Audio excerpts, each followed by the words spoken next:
It takes courage to turn adversity into advantage. When you're disabled, it can be hard to be brave enough to reach out and try something new. But there's a local agency that will reach back. And as Laura Moody reports, the Diversity Initiative is doing everything it can to help disabled people find the jobs they were always able to do, but never knew how. I know, I saw it. Anjali Pruden has a pretty good sense of humor. She laughs a lot, despite tremendous adversity. The world around her is silent. Anjali is deaf. So isn't it interesting, then, that she works at a call center? Almost done. Your kids are going to be so happy. Did they know you were going to be on television today? Even behind the scenes, setting up the interview with interpreter Jessica, it was complicated to figure out. How are we going to shoot this? But Anjali lives her life with ease, meeting and beating the expectations at WellCare, which makes her a model for the non-hearing community. Has it been hard for you to find work?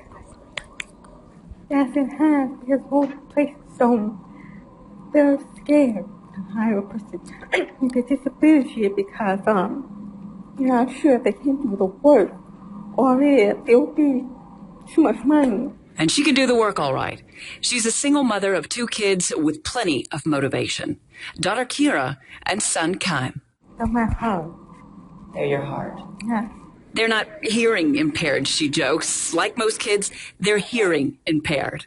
They don't pay attention. They don't pay attention. They're smart. They know mommy's scared. And she's found her niche, thanks to people like Vanessa Rodriguez, Vice President of the Diversity Initiative, TDI. They match qualified workers with great companies. We work a lot with Publix and a lot of small businesses and places where you wouldn't necessarily think, because disability doesn't discriminate.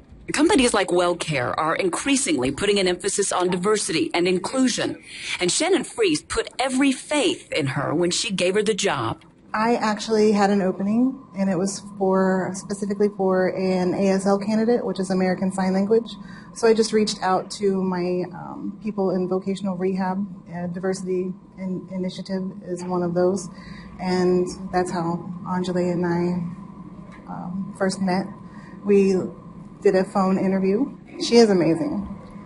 I got a gem. You have to be motivated to find something new, and it's good to have go volunteer and do services that way to see how you work, if you're good at it, if you're not.